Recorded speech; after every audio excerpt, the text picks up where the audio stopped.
मैं doctor R के पुरोहित, आपका स्वागत है। आज महात्मा गांधी और कार्ल मार्क्स ये दोनों विचारों की तुलनात्मक विवेचना करेंगे, क्योंकि इसके पहले कार्ल मार्क्स के बारे में और महात्मा गांधी के बारे में दोनों के द्वारा प्रतिपादित सिद्धांतों के बारे में विस्तृत विवेचना की जा चुकी है। इसलिए इस तुलना के अंतर्गत केवल संक्षिप्त में उनके विचारों की विवेचना की जाएगी और दोनों की तुलना की जाएगी। पहले देखें समानता की, क्योंकि कार्ल मार्क्स एक ऐसा विचारक रहा है जिसने अपने विचारों से पूरी दुनिया को दो भागों में बांट दिया था। आज तक ऐसा व्यक्ति इतिहास में जन्म नहीं लिया जिसने अपने विचारों से दुनिया को दो भागों में बांट दिया। किसी के विचारधारा को किसी देश में लागू करना कोई बहुत बड़ी बात नहीं है, लेकिन पूरी दुनिया को आंदोलित कर देना बहुत बड़ी बात होती है। कार्ल मार्क्स ने एक बार कहा था कि अभी तक दार्शनिक दुनिया की व्याख्या करने में लगे हुए हैं। महत्व तो इस बात का है कि दुनिया को ही बदल दिया जाए, और उसने अपने विचारों से पूरी दुनिया को बदल कर रख दिया। लेकिन जैसा कहते हैं ना, जो जितनी तेजी से ऊपर जाएगा उतनी तेजी से गिरेगा। यही हुआ मार्क्स का, मार्क्सवाद। दूसरी तरफ हम गांधी जी को देखते हैं। गांधी जी हमारे सबके लिए प्रेरणा स्रोत है। उन्होंने जिस प्रकार से नीतियों को अपना करके सत्य और अहिंसा को, जो कि अभी तक निजी जीवन की चीजें थी, उसको राजनीति के क्षेत्र में लागू करके जिस प्रकार से इतने बड़े साम्राज्य की तरफ टक्कर दिया, ये पूरी दुनिया के लिए प्रेरणा मानी जाती है। पूरी दुनिया में महात्मा गांधी को लोग मानते हैं कि हाँ, एक ऐसा कार्ल मार्क्स का पुतला था जिसने ब्रिटिश साम्राज्यवाद से उठा लिया और एक देश को आजाद कराया। तो दोनों ही अपने अपने स्तर पर महान आत्माएं हैं, महान विभूतियां हैं। उनमें कुछ समानताएं भी हैं, असमानताएं भी हैं। स्वाभाविक है समानता और असमानताओं का पाया जाना। पहले देख रहे थे समानता के बारे में। पहली समानता है दरिद्रता और निर्धनता से मुक्ति दिलाने के लिए आतुर है। दोनों ही विचारक आम जनता से, एक सामान्य व्यक्ति के जीवन से संबंधित है, उसके हित की चिंता करते हैं। तो दोनों ही विचारक दरिद्रता और निर्धनता से व्यक्ति को मुक्ति दिलाने के लिए अपने विचारों का प्रतिपादन करते हैं, कार्य करते हैं। दूसरा, शोषण से मुक्ति। दोनों विचारक शोषण से मुक्ति दिलाना चाहते हैं। एक तरफ मार्क्स है जो शोषण से मुक्ति दिलाने के लिए अपने पूरे साम्यवाद के विचारों का प्रतिपादन किया। दूसरी तरफ महात्मा गांधी भी हैं जो सामाजिक दृष्टि से प्रत्येक व्यक्ति पर नजर रखते हैं और शोषण न हो इसके लिए प्रयास करते हैं। तीसरा है वर्गहीन राज्यहीन समाज। दोनों विचारक राज्य की आलोचना करते हैं और वर्गहीन और राज्यहीन समाज की स्थापना करना चाहते हैं।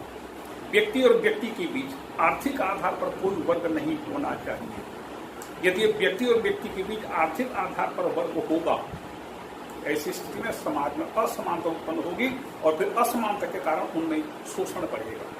तो दोनों विचारक वर्गहीन समाज की कल्पना करते हैं और राज्यहीनता को ही श्रेष्ठ मानते हैं। राज्य की आलोचना या राज्य का विरोध करने के दोनों के अपने अपने तर्क हैं, लेकिन दोनों ही विचारक राज्यहीनता को श्रेष्ठ स्थिति मानते हैं।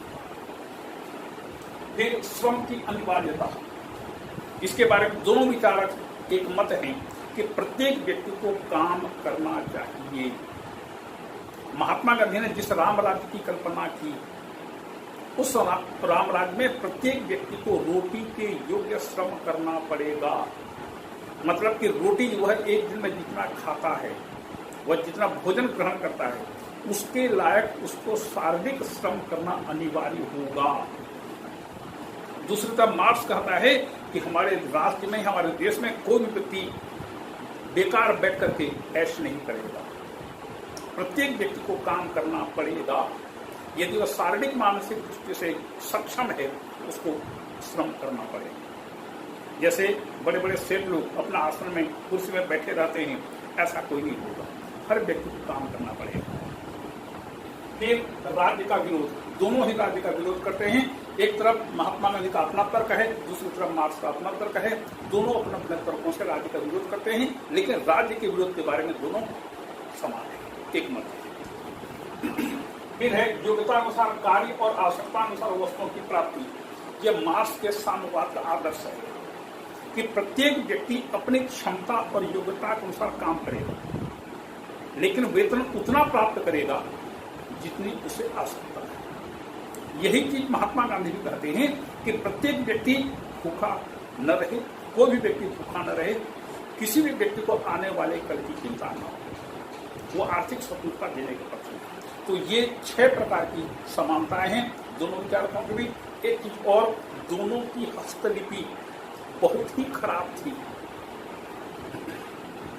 कार्ल मार्क्स को कई स्थानों से इसलिए रिजेक्ट किया गया था क्योंकि उसकी हस्तलिपि खराब थी, उसकी हैंड राइटिंग बहुत खराब थी। यही स्थिति महात्मा गांधी की भी थी, दोनों की हैंड राइटिंग बहुत ही खराब थी। तो ये कुछ समानताएं हैं। अब देखें असमानता। कुछ लोगों का यह सोचना है कि यदि साम्यवाद में से हिंसा को अलग कर दिया जाए तो गांधीवाद हो जाता है, और गांधीवाद में यदि हिंसा को डाल दिया जाए तो साम्यवाद बन जाता है। लेकिन क्या यह सच है?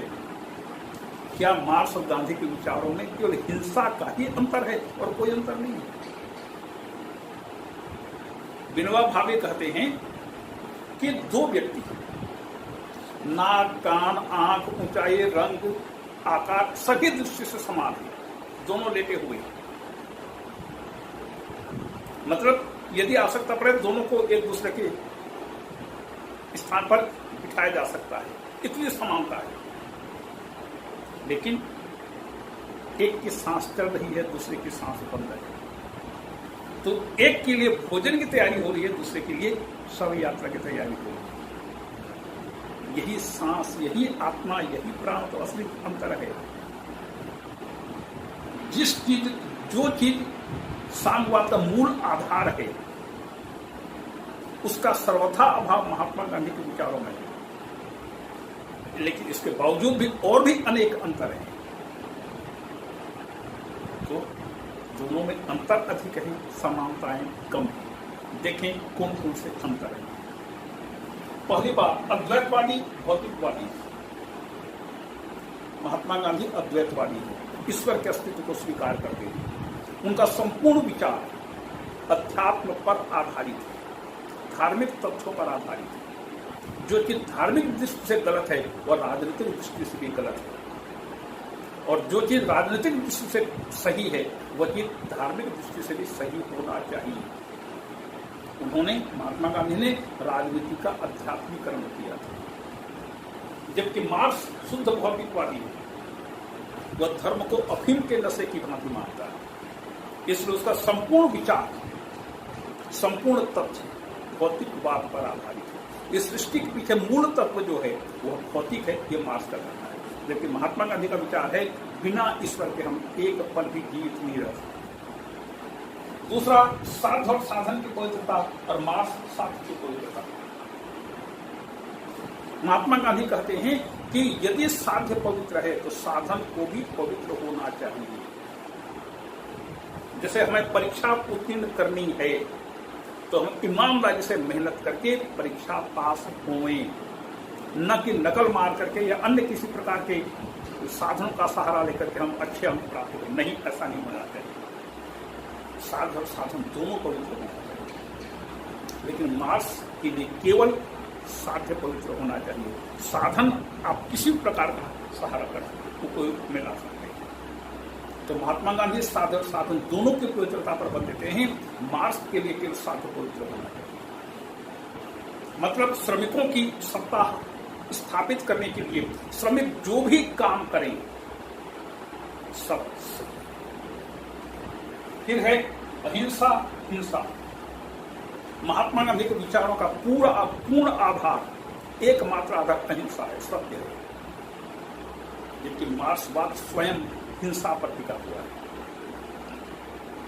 मार्क्स कहता है कि जब पूंजीवादी युग में श्रमिक वर्ग संगठित होकर क्रांति करेंगे और शासन सत्ता पर सबसे पहले अधिकार करेंगे, उसके बाद तानाशाही पूर्वक शासन स्थापित होगा। शासन का संचालन तानाशाही पूर्वक होगा।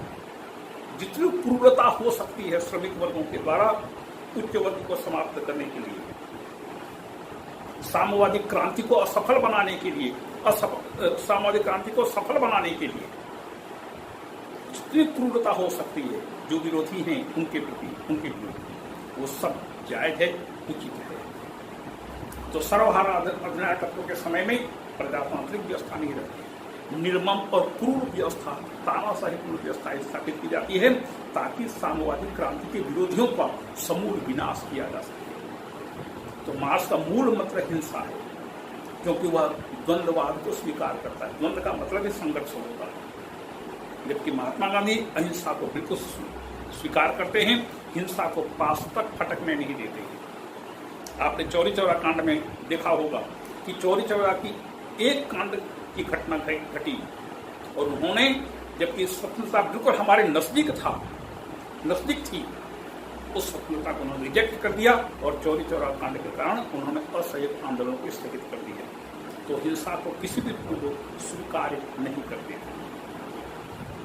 फिर है व्यक्ति और इधर समाज को महत्व। महात्मा गांधी व्यक्ति को महत्व देते हैं, व्यक्ति की स्वतंत्रता के कायल है, लेकिन मार्क्स समाज को महत्व देते हैं। ऐतिहासिक नियतिवाद के अंतर्गत उसने कहा था कि व्यक्ति चाहे या न चाहे श्रमिक वर्ग क्रांति करेगा और श्रमिक वर्ग की तानाशाही की स्थापना होगी, साम्यवाद आएगा, व्यक्ति चाहे न चाहे।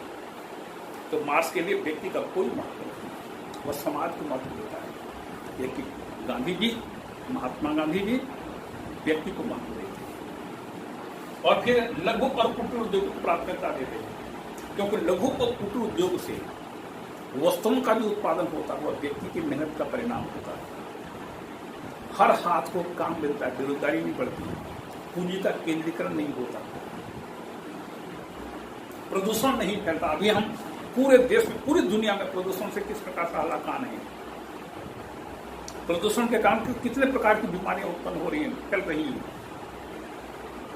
ये सब चीजें महात्मा गांधी के राज्य में कभी नहीं होंगी, क्योंकि जो भी प्रदूषण आदि के से संबंधित जो भी चीजें होंगी सब बैन कर दी जाएंगी, सब पर प्रतिबंध हो जाएगा। दूसरी तरफ मार्क्स बड़े उद्योगों का पक्षधर है, बड़े बड़े उद्योग धंधों की स्थापना होनी चाहिए। फिर है छठवां आध्यात्मिक जीवन और इधर भौतिक जीवन आदर्श। महात्मा गांधी के लिए आध्यात्मिक जीवन आदर्श है और गांधी और मार्क्स के लिए भौतिक जीवन आदर्श है। मार्क्स यह सोचता है कि व्यक्ति के लिए सबसे पहली आवश्यकता है भोजन, उसको भोजन दे दो, बाकी किसी चीज की जरूरत नहीं। तो मार्क्स और मार्क्सवादी राज्य में, साम्यवाद में व्यक्ति का पेट देखा जाता है, उसकी भूख को देखा जाता है और ये माना जाता है कि व्यक्ति का पेट भर गया मतलब उसको किसी चीज की जरूरत नहीं है। जबकि महात्मा गांधी सोचते हैं नहीं, ऐसा नहीं है, व्यक्ति विवेकशील प्राणी है। व्यक्ति भले ही एक वक्त भूखा रहेगा लेकिन वह बिना बोले नहीं रह सकता। आपने गौर किया होगा, लोग उपवास रहते हैं, निर्जला उपवास रहते हैं, 24 घंटे तक पानी का एक घूंट भी शरीर के अंदर नहीं जाता, कठिन व्रत माना जाता है। लेकिन क्या अभी तक आपने किसी को मौन व्रत रहते हुए देखा है? 10 निर्जला व्रत का जो फल मिलता है, एक मौन व्रत का उससे अधिक फल मिलता है। लेकिन मौन व्रत रहना संभव नहीं है, सबसे कठिन है मनुष्य के लिए, तो कुछ न कुछ बोलेगा जरूर। तो मौन व्रत यहाँ पर आध्यात्मिक जीवन है, दूसरी तरफ भौतिक जीवन आदर्श है। इसके बाद 7वां है प्रेम और घृणा। महात्मा गांधी कहते हैं अपराधी से नहीं, अपराध से घृणा करो। वह अपराधी को भी गले लगाना चाहते हैं। ये मानते हैं कि व्यक्ति परिस्थितिवश अपराध करता है, लेकिन मार्क्स कहता है कि जितने भी उच्च वर्ग के लोग हैं वो सब घृणा के पात्र हैं। स्टालिन ने बहुत अच्छी बात कही थी इस संदर्भ में, जब तक हम अपने शत्रुओं से सभी दृष्टि से घृणा न करें तब तक हम उन पर विजय प्राप्त नहीं कर सकते। यहां पर थोड़ा सा विषयांतर होकर के एक उदाहरण देता हूं। जब 1949 में डॉक्टर राधाकृष्णन को भारत का राजदूत बना करके मॉस्को भेजा गया तो स्टालिन को सूचना मिली कि डॉक्टर राधाकृष्णन मॉस्को पहुंच गए, आ गए। डॉक्टर राधाकृष्णन का नाम स्टालिन के लिए नया नहीं था, वो उनकी योग्यता को, उनकी दक्षता को, उनके व्यक्तित्व से भली भांति परिचित थे।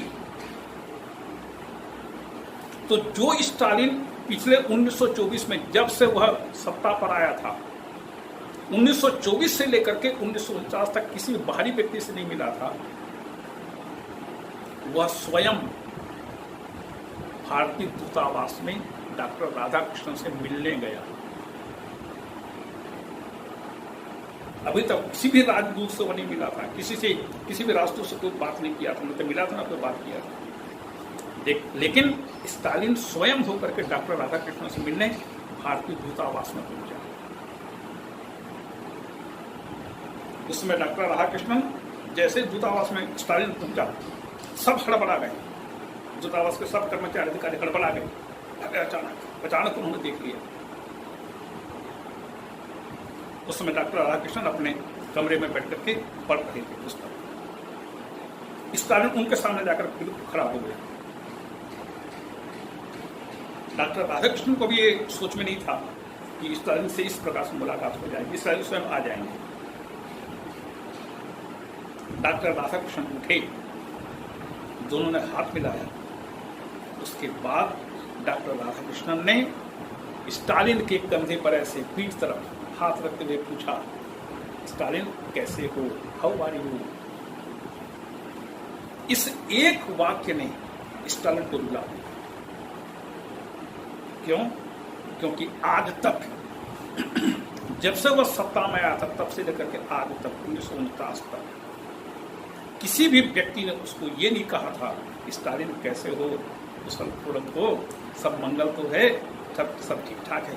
किसी ने ऐसा प्यार, ऐसा स्नेह से भरा हुआ कि एक व्यक्ति भी उसको नहीं कहा था। उसने कानों में नहीं सुना दी थी।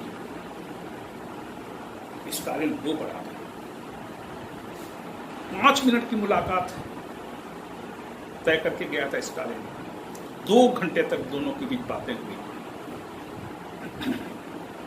और जब स्टालिन वापस अपनी कार में बैठा जाने के लिए तो उसका ड्राइवर कमेंट करता है, मैंने आज 20 वर्षों के बाद, 20-25 वर्षों के बाद आज मैंने स्टालिन को मुस्कुराते हुए देखा। ये होता है व्यक्ति का व्यक्ति। तो स्टालिन कहता है, वही स्टालिन कहता है जो डॉक्टर राधाकृष्णन के बातों को सुनकर रुआंसी हो गया था। वह कहता है कि यदि शत्रु को विजय प्राप्त करना है तो उसको हर दृष्टि से, घृणा की दृष्टि से देखो।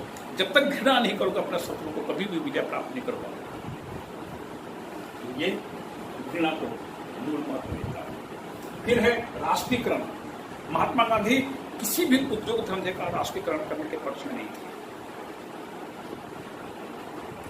जबकि मार्क्सवाद सभी चीजों का राष्ट्रीयकरण करता है। मार्क्सवादी राज्य में या साम्यवादी व्यवस्था में कोई भी व्यक्ति निजी संपत्ति नहीं रख सकता। निजी संपत्ति एक निश्चित सीमा तक वह रखेगा, उससे ज्यादा यदि बैंक में जमा हो गया, उसके पास ज्यादा जमा हो गया तो शासन उस संपत्ति को ले लेगी। हर व्यक्ति को काम मिलेगा, हर व्यक्ति को शासन से वेतन मिलेगा। तो हर चीज का वह राष्ट्रीयकरण करना चाहता है। इसके बाद 9वां है न्यास सिद्धांत के पक्षधर है महात्मा गांधी, जबकि मार्क्स पूंजीवाद को उन्मूलन करना चाहता है। न्यास सिद्धांत गांधी जी बात के अंतर्गत इसकी चर्चा हुई थी। मतलब कि जो भी व्यक्ति, जो भी पूंजीपति है या जो भी व्यक्ति है, जितना भी कमाए अपनी न्यूनतम आवश्यकताओं को कम करे। भोग विलास में कोई खर्च नहीं करेगा, वह अपने न्यूनतम आवश्यकताओं को पूरा करने के बाद जो भी संपत्ति बचे, उस संपत्ति का वह अपने आप को मालिक या स्वामी न समझे, अपितु उसका संरक्षक समझे, ट्रस्टी समझे, और उसका उपयोग समाज और राष्ट्र के विकास के लिए करे। व्यक्तिगत तौर पर नहीं, सामाजिक तौर पर या शासन को दे देगा पूरा पैसा, वह उस संपत्ति का संरक्षक बनकर रहेगा। यह न्यास सिद्धांत है, यह शुद्ध अपरिग्रह पर आधारित है। जबकि कार्ल मार्क्स पूंजीवाद का उन्मूलन करना चाहता है, और पूंजीवाद को समाप्त करने के लिए वह किसी भी प्रकार के निर्मम और क्रूर उपायों से भी उसको परहेज नहीं है। तो एक तरफ गांधी जी हैं जो न्यास सिद्धांत के समर्थक हैं, दूसरी तरफ मार्क्स है जो पूंजीवाद का उन्मूलन करना चाहता है। फिर है 10वां, वर्ग समन्वय, वर्ग संघर्ष। गांधी जी वर्ग समन्वय पर जोर देते हैं। यद्यपि वो वर्ण व्यवस्था का समर्थन करते हैं, लेकिन वर्ण व्यवस्था का समर्थन करने के बावजूद भी उनके राज्य में, उनके समाज में वर्ग समन्वय है, वर्ग संघर्ष नहीं है। जबकि कार्ल मार्क्स करता है मानव समाज का अभी तक का इतिहास वर्ग संघर्ष का इतिहास है, और यह वर्ग संघर्ष तब तक रहेगा जब तक कि समाज दो भागों में बटा हो, और इसमें उच्च वर्ग निम्न वर्ग का शोषण करेगा, संघर्ष वहीं से शुरू होता है। तो एक तरफ गांधी जी वर्ग समन्वय पर जोर देते हैं, दूसरी तरफ मार्क्स पूरे मानव समाज के इतिहास को वर्ग संघर्ष का इतिहास होता है। फिर वर्णाश्रम व्यवस्था, वर्गहीन समाज। महात्मा गांधी वर्णाश्रम व्यवस्था के पक्षधर रहे, क्योंकि व्यक्ति के व्यक्तित्व में अपने वंशानुगत गुण आ जाते हैं और वह व्यक्ति उस काम को अच्छी तरह से कर सकता है। महात्मा गांधी कभी भी किसी काम को छोटा या बड़ा नहीं समझते थे, क्योंकि प्रत्येक व्यक्ति यदि श्रम करता है तो उसका श्रम का कार्य पूजनीय होता है। प्रश्न यह है कि यदि आप अपने जूता में पॉलिश लगाते हैं तो क्या मोची बन जाते हैं? क्या आप जब दाढ़ी बनाते हैं उसमें क्या आप नाई बन जाते हैं? क्या आपको एक प्रकार की हीन भावना आती है कि जूता पॉलिश करना पड़ता है? वो तो कोई भी काम छोटा या बड़ा नहीं होता। एक छोटे काम को भी बड़ा व्यक्ति बड़ा बना सकता है। तो हर काम, श्रम हमेशा पूजनीय होता है। तो महात्मा गांधी वर्णाश्रम व्यवस्था के पक्ष में है, जबकि मार्क्स वर्गहीन समाज का पक्ष लेता है। समाज में कोई भी वर्ग नहीं होगा, एक ही वर्ग होगा, मजदूरों का वर्ग, मेहनत कश लोगों का वर्ग होगा, ऐसे लोगों का वर्ग होगा जहां पर हर व्यक्ति काम करता है, और इसका विरोध करने वाले सभी लोगों का वह समूल विनाश कर देता है, रक्त की नदियां बहा। फिर है गांधी जी कहते हैं राज्य हिंसक है, और मार्क्स कहता है राज्य शोषक है। महात्मा गांधी राज्य का विरोध इसलिए करते हैं क्योंकि राज्य अपना हर काम कानून के द्वारा करता है। किसी को दंडित करना हुआ तो कानून, किसी को पुरस्कृत करना हुआ तो कानून। कोई काम करना है तो कानून, कोई काम नहीं करना है तो कानून। अपना हर काम तो राज्य कानून बनाकर ही करेगा। बिना कानून के तो राज्य का संचालन हो ही नहीं सकता। जैसे बिच्छू है, प्यार भी करेगा तो डंक मार करके, और किसी को काटना भी होगा तो डंक मार करके।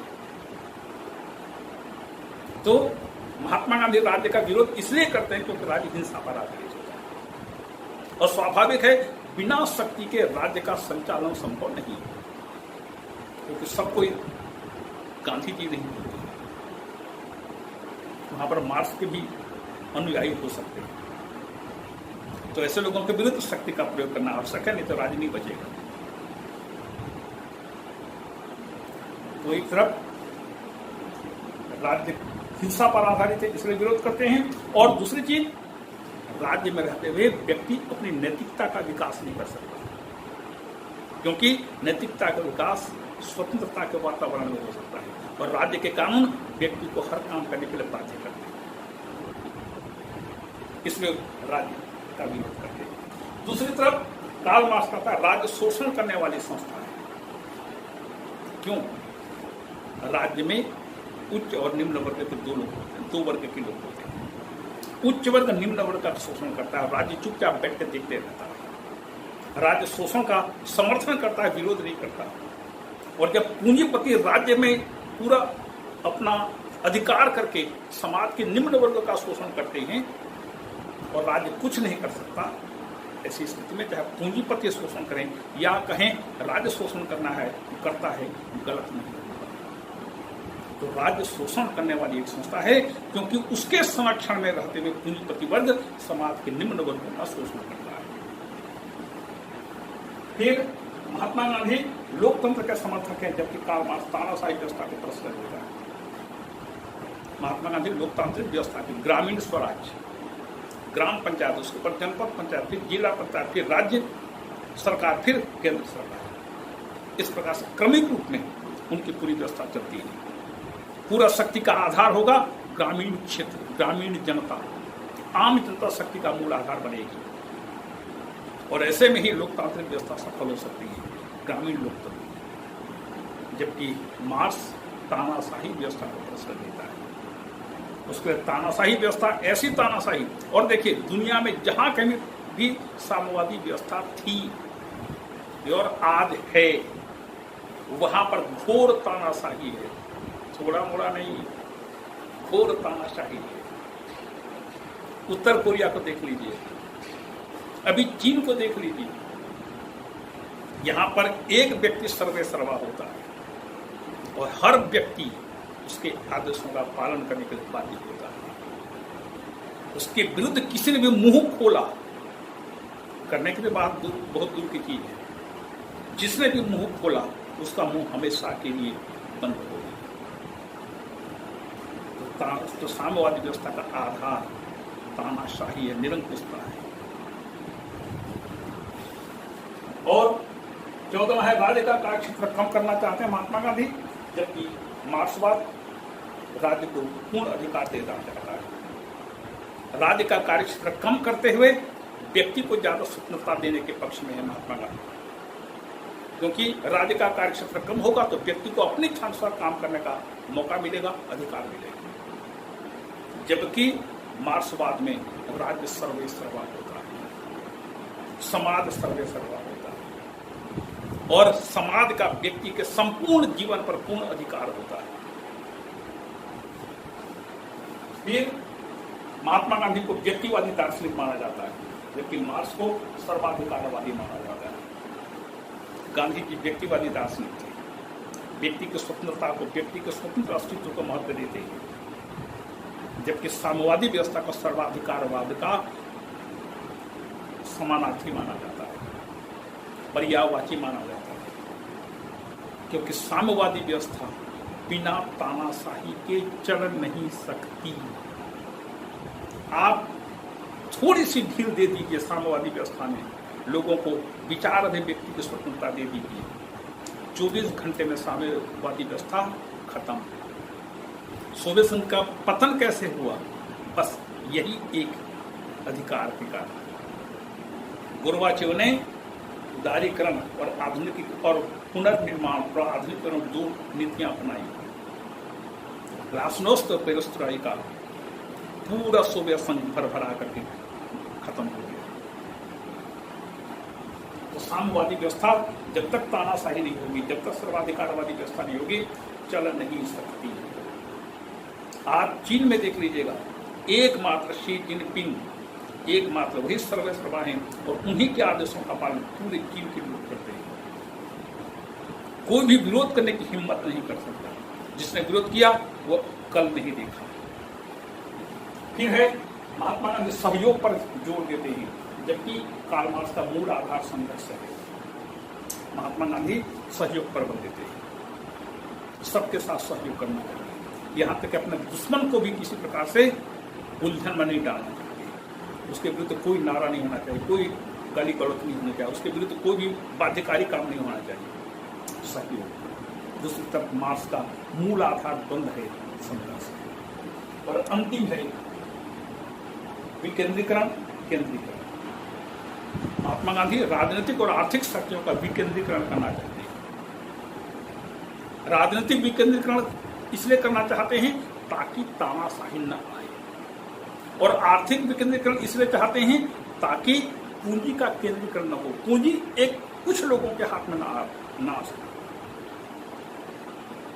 जबकि मार्क्स केंद्रीकरण का पक्ष है, लोकतांत्रिक केंद्रीकरण, ये दोनों विरोधी चीजें हैं।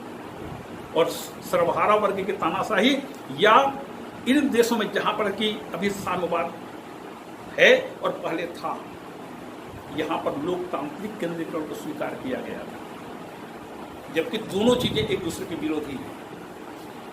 इन देशों में लोकतंत्र का मतलब होता है वोट देना, और वोट भी कैसे देना, 100% यहां पर वोटिंग होती है, पोलिंग यहां पर पूरा 100% होती है, क्योंकि वहां पर मत देना अनिवार्य है। ये लोकतांत्रिक मतलब लोकतंत्र का मतलब ये लोगों ने समझा कि मतदान एक बार कर दो 5 साल में, उसके बाद जयराम जी। और पुलिस शक्तियों का केंद्रीकरण कहां पर, सबसे ऊपर में जो एक व्यक्ति टॉप पर बैठा हुआ है उसी के हाथ में पुलिस सत्ता होगी। तो ये कौन सा लोकतंत्र है? इसी को ही साम्यवादी लोकतंत्र कहते हैं। तो ये है महात्मा गांधी और कार्ल मार्क्स के विचारों में असमानताएं। मतलब कार्ल मार्क्स साम्यवाद से यदि हिंसा को निकाल दिया जाए तो गांधीवाद बन जाएगा, और गांधीवाद में यदि हिंसा को डाल दिया जाए तो वो मार्क्सवाद बन जाएगा। ये कहना सही नहीं है, यह गलत है। दोनों में ये छोटा सा अंतर नहीं, यही सबसे बड़ा अंतर है, और ये अंतर बिल्कुल पहाड़ के समान बहुत बड़ा अंतर है। ये है गांधी और मार्क्स के विचारों की तुलना। आप सभी को धन्यवाद।